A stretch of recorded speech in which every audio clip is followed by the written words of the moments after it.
It's a modern-day gold rush. Hundreds of thousands of dollars in gold just sitting there free for the taking. Sounds good, right? Well, until you find out that to get it, you have to dive deep into Alaska's waters. But a little cold water isn't going to stop these prospectors. It's the underwater gold rush, and it took my co-anchor Bill Weir all the way to Nome.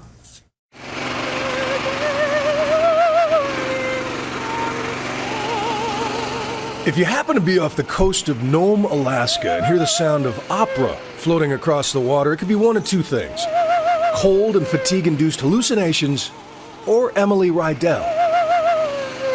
She dreams of a life on the stage, but in the meantime, she makes ends meet by riding a tiny hunk of steel and plywood out into the Bering Sea, changing into a musty wetsuit, and then diving to the bottom with a 10-inch dredging hose.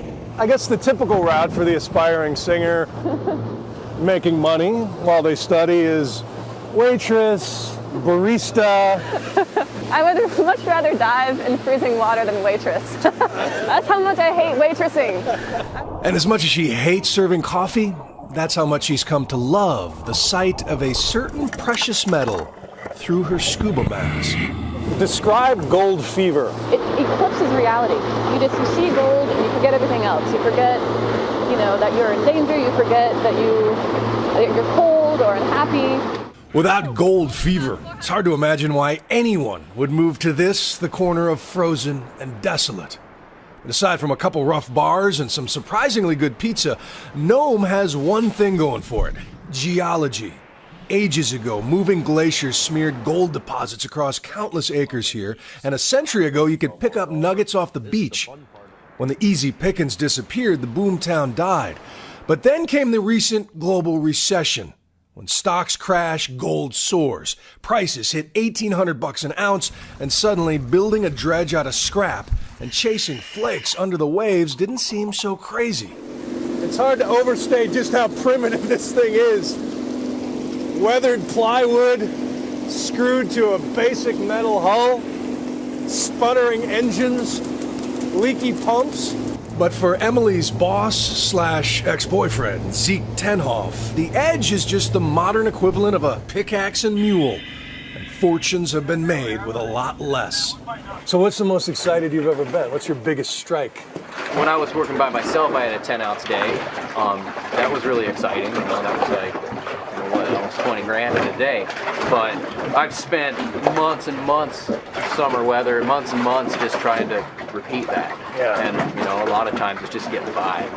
The roller coaster ride has also turned Nome into a boomtown for reality television. Discovery's Bering Sea Gold tracks the physical toll, the emotional role that comes with hunting color under open water and under the ice.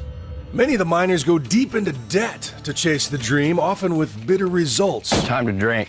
You want to go, Vern? For example, Vernon Atkinson plowed hundreds of thousands into his rig last season, but found less than a single ounce and ended up in a bar brawl with his captain.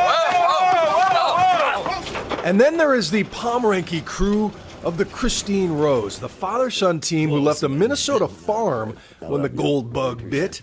Rather than spend all day hosing the bottom, they mounted a backhoe to an 80-foot barge and spent 14 hours a day, 7 days a week, trying to scoop their way to glory. What do you think that is weight-wise? Oh, that's about a half an ounce. Half an ounce, but that's still $1,000 worth. $1,000 right there.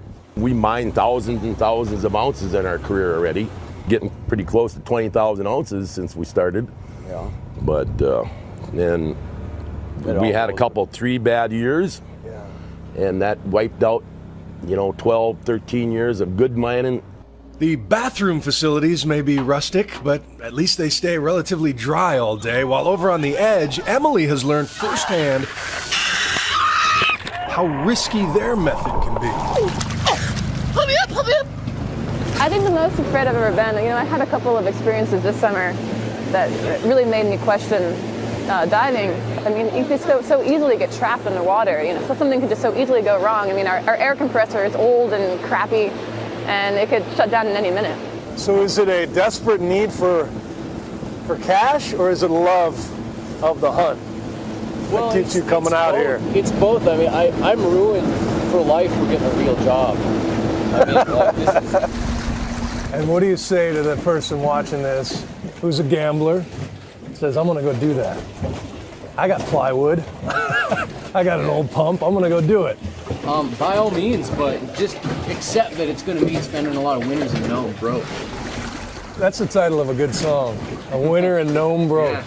Yeah, I mean, that's the story of gold miners. I mean, gold miners sometimes make a lot of money, and it doesn't last. And they always die broke. Up your Nome.